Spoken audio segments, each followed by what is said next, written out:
चलिए आइए आज हम लोग 8 क्लास का 9.2 देखते हैं। इसमें सवाल कहता है पहला नंबर कि सविता की मासिक आय 6500 रुपए थी।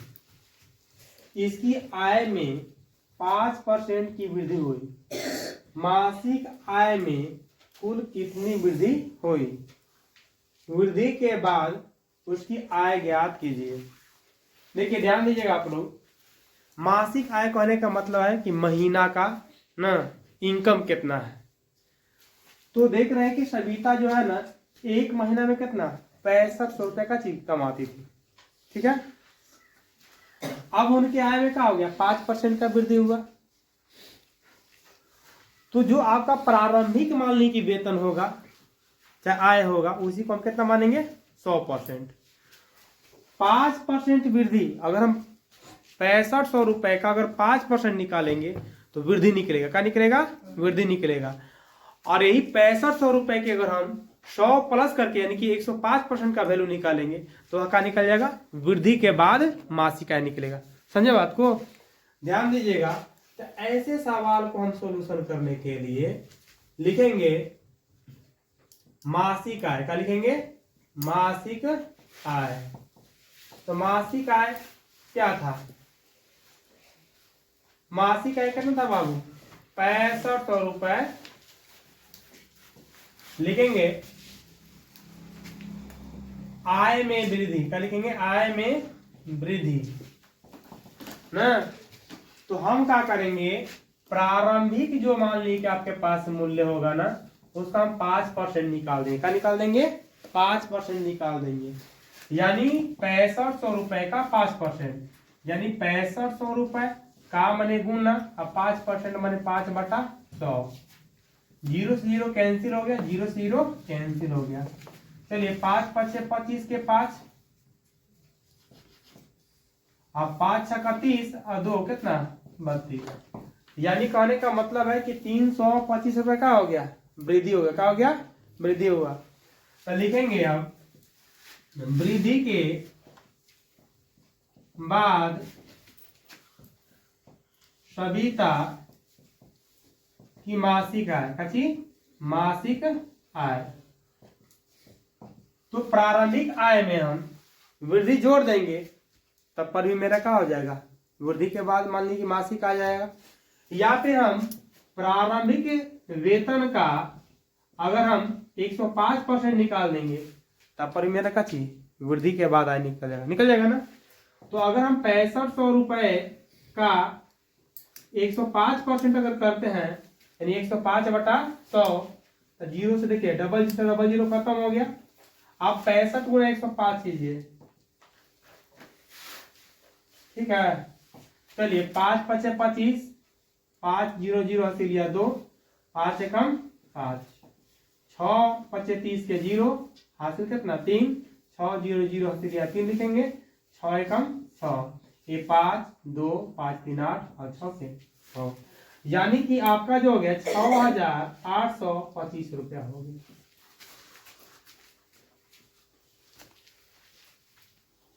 आइए हम लोग क्वेश्चन नंबर हम सेकेंड देखते हैं। लिखा है कि एक शहर की जनसंख्या 10,000 है। यदि इसमें 2% वार्षिक ह्रास, ह्रास का मतलब कमी, ठीक है, हुई तो 1 वर्ष बाद शहर की जनसंख्या ज्ञात कीजिए। देखिए जो शहर का प्रारंभिक जनसंख्या है उसको हम कितना मानेंगे? 100%। कितना मानेंगे? 100%।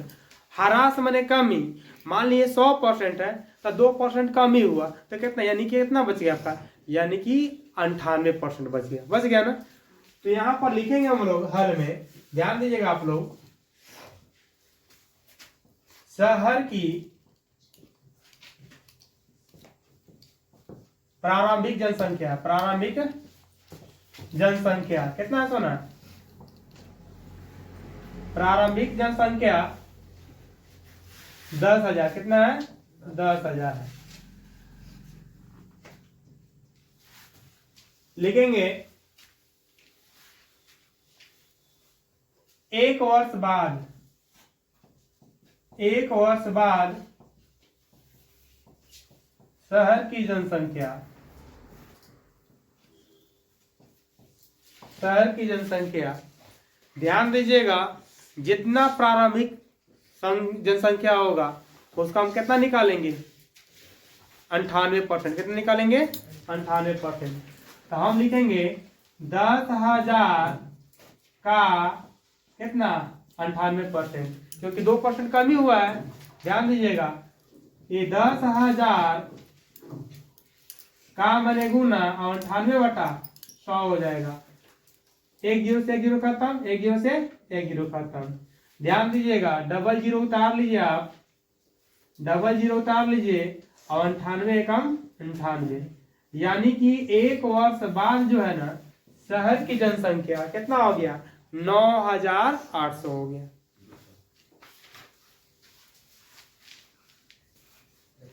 आइए हम लोग क्वेश्चन नंबर 3 देखते हैं। एक बगीचे में कुल खड़े वृक्षों की संख्या 40 थी। आंधी के कारण 10 वृक्ष उखड़ गए। वृक्षों की संख्या में कितने प्रतिशत की कमी हुई।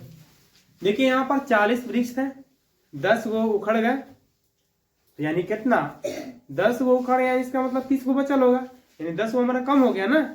यानी हमको 10 वो वृक्ष का परसेंटेज निकालना है। ठीक है, ध्यान दीजिए, आप ऐसे समझिए कि 40 वृक्ष जो है ना वह 100% के बराबर है।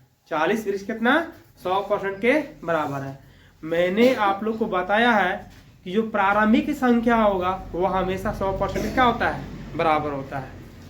तो सुनिए, इसको हम दो तरीका से बना सकते हैं। ध्यान दीजिएगा, लिखेंगे प्रारंभिक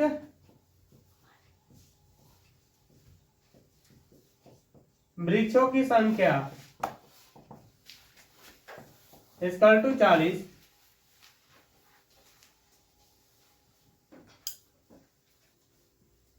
वृक्षों की संख्या में कमी, संख्या में कमी, तो कमी आपका क्या वो 10 वो हो गया। तो लिखेंगे कमी प्रतिशत, क्या लिखेंगे, कमी प्रतिशत इक्वल टू, तो कै वो कम हुआ है, 10 गो गुना 100, और कितना में कम हुआ है, 40 में। तो 40 को कहाँ लिखेंगे, नीचे परसेंटेज। 0 से 0 कैंसिल हुआ, 4 से काटिएगा 100 को, तो 4 दूना का 8 हासिल 2, 20 हो गया बाबू, 4 पचे 20, यानी 25% हो गया। और इसका दूसरा तरीका आप ऐसे भी बना सकते हैं, 40 वृक्ष जो है ना 100% के बराबर हुआ ना, लिखेंगे चूंकि 40, अगर देखिए पौधों की संख्या 40 है तो संख्या में 40, तो परसेंटेज में कितना, 100%। इसलिए एक वृक्ष बराबर यानी कितना, 100 और बट्टा में जाएगा 40। हमको 10 गो वृक्ष उखड़ा हुआ है, तो 10 वृक्ष का निकालेंगे हम। तो लिखेंगे जब एक पर है आपका 100/40%, तो 10 पर निकालिए, तो 100/40 गुना कितना, 10 कर लेंगे। आइए 0 से, देखिए ध्यान दीजिएगा, 0 से 0 कैंसिल हुआ, 4 से काटिएगा 100 को, तो कितना बार में, 25 बार में, यानी कि आपका जो आंसर हो गया वह कितना, 25% हो गया। आइए हम लोग 8 क्लास का एक्सरसाइज 9.2 का क्वेश्चन नंबर 4 देखते हैं। क्या कहता है, श्रमिकों की मजदूरी में 5% वृद्धि होती है यदि उसका बढ़ा हुआ कुल मजदूरी 210 रुपये है, तो प्रारंभिक मजदूरी ज्ञात कीजिए। देखिए मेरे पास प्रारंभिक मजदूरी नहीं पता है, लेकिन बाद का मजदूरी पता है। तो हम बताए हैं आप लोग को कि प्रारंभिक मजदूरी पर ही या तो बढ़ेगा या फिर घटेगा। तो ऐसी हालात में हम ऐसे प्रश्न को इस प्रकार से सॉल्यूशन करेंगे। हम लिख लेंगे कि माना कि प्रारंभिक मजदूरी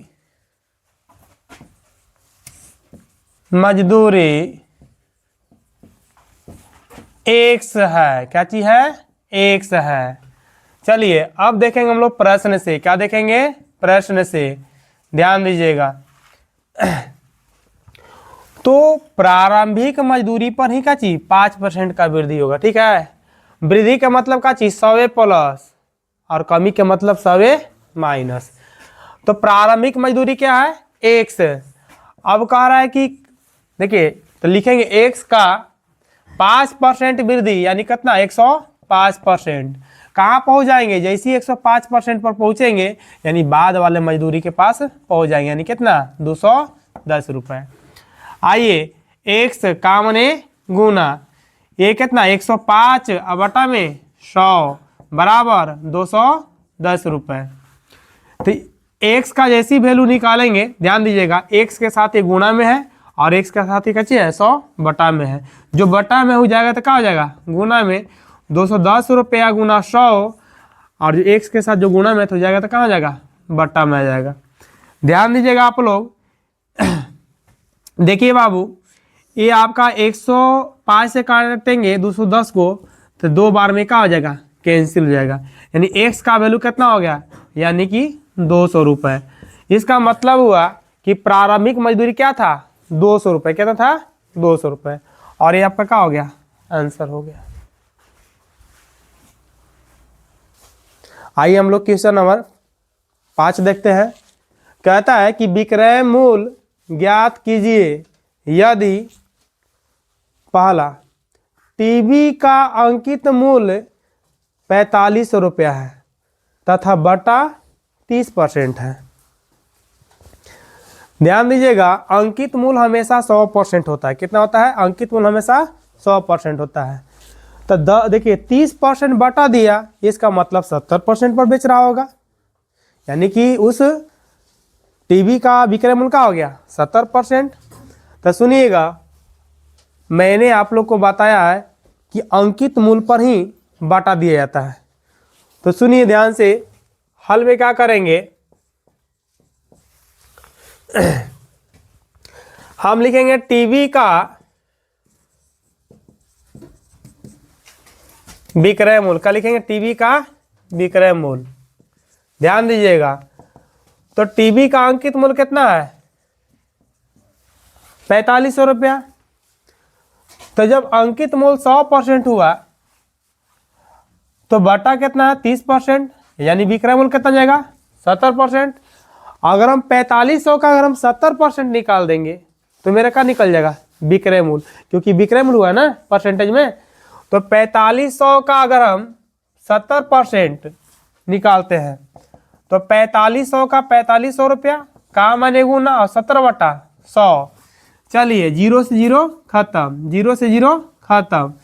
ध्यान दीजिएगा, 7 गुना 0 तो 0, 7 पचे 35 के 5 हासिल 3 और 7 21, 7 28, 28 से 3 कितना? 31। यानी टीवी का जो विक्रय मूल्य है वह 3150 रुपया है। दूसरा सवाल कहता है कि पंखा का अंकित मूल्य 450 रुपया है ना, तथा बट्टा कितना? 10% है। तो पंखा का जो अंकित मूल्य है 450 यानी कि 100% हुआ। परसेंटेज में कितना? 100%। 10% बटा दिया यानी कितना में वो बेचा जा रहा है? 90% पर। कितना पर? 90% पर। तो हम निकालेंगे पंखा का विक्रय मूल्य। पंखा का विक्रय मूल्य, तब पंखा का विक्रय मूल्य निकालना होगा तो अंकित मूल्य का यानी 450 रुपया का अगर हम 90% निकाल देंगे तो कहाँ पहुँच जाएंगे? विक्रय मूल्य। कहाँ पहुँच जाएंगे? विक्रय मूल्य। तो 450 रुपया का मने गुना और 90% मने 90 बटा 100। 0 से 0 खत्म, 0 से 0 खत्म। 9 पचे 45 के 5 हासिल कितना? 4 और 9 चौके 36, 36 4 40। यानी उस पंखा का जो विक्रय मूल्य है कितना है? 405 रुपया है। आइए हम लोग क्वेश्चन नंबर 6 देखते हैं। कहता है क्या सवाल कि अंकित मूल्य ज्ञात कीजिए यदि पहला नंबर है रेडियो का विक्रय मूल्य 380 रुपया तथा बटा 5% है। देखिए यहाँ पर अंकित मूल्य नहीं दिया हुआ है और अंकित मूल्य ही समझिए कि क्या चीज़ है, प्रारंभिक मूल्य है। तो इसको हम लोग क्या मानेंगे, एक्स मान लेंगे। क्या मान लेंगे, एक्स। आप परसेंटेज में कहे तो 100% हो गया, समझे बात को। आप देखिए अंकित मूल्य पर ही हमेशा क्या दिया जाता है, बटा दिया जाता है ना। तो यहाँ पर हम लिखेंगे माना कि, क्या लिखेंगे, माना कि अंकित मूल्य, माना कि रेडियो का कर लीजिएगा, माना कि रेडियो का अंकित मूल्य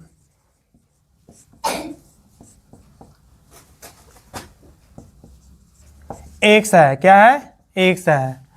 अब चलते हम लोग प्रश्न से, ध्यान दीजिएगा।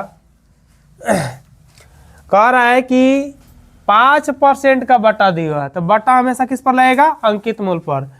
तो हम लिखेंगे, ध्यान दीजिएगा, अगर हम 5% अंकित मूल्य का निकालेंगे तो केवल बट्टा की राशि निकलेगा, लेकिन हमको क्या दिया हुआ है, विक्रय मूल्य। तो हम क्या करेंगे, 100 में से हम 5 घटाएंगे, यानी कितना, 95। यानी एक्स का अगर हम 95% करेंगे तो ये क्या हो जाएगा, एक तरह से विक्रय मूल्य। क्या हो गया आपको, एक तरह से विक्रय मूल्य। और मेरे पास विक्रय मूल्य कितना है, 380 रुपये है। आइए, एक्स का मने गुना, आप 95% मने 95/100 बराबर कितना, 380 रुपया। एक्स के साथ 95 गुना में है और एक्स के साथ 100 का चीज है, बटा में है। हमको एक्स से मतलब है, तो एक्स बराबर 380 ना रुपया, ये बटा में जाएगा तो क्या हो जाएगा, गुना में। और जो आपके एक्स के साथ गुना में तो जाएगा तो बटा में। आइए काटते हैं इसको, 19 पचे 95 और 19 दूना का 38। 5 से काटिए, 5 से कम 5 और 5 के 20, यानी एक्स का वैल्यू आपका हो गया 4 गुना 100, यानी कि 400 रुपये। इसका मतलब हुआ कि रेडियो का जो अंकित मूल्य हो गया वह कितना हो गया, 400 रुपये। आइए इसी प्रश्न का दूसरा क्वेश्चन देखते हैं। कहता है घड़ी का विक्रय मूल्य 360 रुपया तथा बटा कितना, 10% है। तो हमको अंकित मूल्य पता नहीं है, तो हम मान लेंगे कि माना कि घड़ी का अंकित मूल्य एक्स है। क्या है, एक्स है। हमेशा अंकित मूल्य पर ही क्या होगा, बटा दिया जाएगा, ठीक है। तो बताइए अंकित मूल्य मान लें कि मूल्य 100 है, आप परसेंटेज में कितना, 100%, 10% का छूट दिया गया, इसका मतलब 90% में बेचा जा रहा है। तो लिखेंगे हम एक्स का 90% एक तरह से क्या हो गया, विक्रय मूल्य हो गया। तो मेरे पास विक्रय मूल्य है कितना, ऑलरेडी 360 रुपये। तो एक्स का मने गुना 90% मैंने 90/100 बराबर 360 रुपये। देखिए एक्स के साथ 90 गुना में और 100 का चीज बट्टा में, तो एक्स बराबर करेंगे तो 360, जो बट्टा था वो चल जाएगा गुना में, और जो गुना में था एक्स के साथ वो कहाँ, बट्टा में, ये रुपया। जीरो से देखिए, जीरो से जीरो का हो गया, कैंसिल हो गया। 9 एकम 9, 9 चौके 36। अब एक्स का वैल्यू हो गया 4 गुना 100, तो 400 रुपया। इसका मतलब हुआ कि घड़ी का अंकित मूल्य भी कितना था, 400 रुपया था, ठीक है। आइए हम लोग क्वेश्चन नंबर 7 देखते हैं। प्रश्न में कहता है कि प्रतिशत में बट्टा ज्ञात कीजिए। यदि पहला नंबर, एक कॉपी का अंकित मूल्य 60 रुपया तथा विक्रय मूल्य 51 रुपया है, तो अंकित मूल्य में से अगर हम विक्रय मूल्य निकाल देंगे यानी घटा देंगे तो हमारा का बट्टे की राशि आ जाएगा। और बट्टा परसेंट निकालने के लिए हम फार्मूला याद कर लेंगे, बट्टा परसेंट इक्वल टू बट्टा गुना 100 और बट्टा में अंकित मूल्य। ध्यान दीजिएगा, हमारे पास अंकित मूल्य कितना है, कॉपी का अंकित मूल्य है मेरे पास 60 रुपये, और विक्रय मूल्य जो है मेरे पास 51 रुपये है। तो हम निकाल लेंगे बट्टे की राशि। क्या निकालेंगे, बट्टे की राशि। तो बट्टे की राशि निकालेंगे तो 60 रुपया यानी अंकित मूल माइनस का चीज विक्रय मूल, तो कितना रुपया बट्टा मिला 9 रुपये। ठीक है, कितना मिला 9 रुपये। तो निकालेंगे बट्टे, देखिए बट्टा प्रतिशत, बट्टा प्रतिशत, तो बट्टा गुना 100, बट्टा गुना 100 और बट्टा में का चीज अंकित मूल, तो अंकित मूल मेरे पास कितना है 60 रुपये। रुपया से रुपये का हो गया खत्म, 0 से 0 खत्म, 2 से काटिए, 2 पचे 10 और 2 तिहाई 6, 3 एकम 3, 3 तिरिके 9 यानी 3 पचे 15% बट्टा मिला। कितना मिला 15% बट्टा मिला। आइए सवाल नंबर सेकेंड देखते हैं।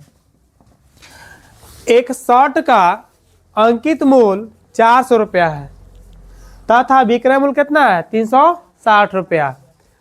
तो शर्ट का अंकित मूल कितना है पहले बताइए।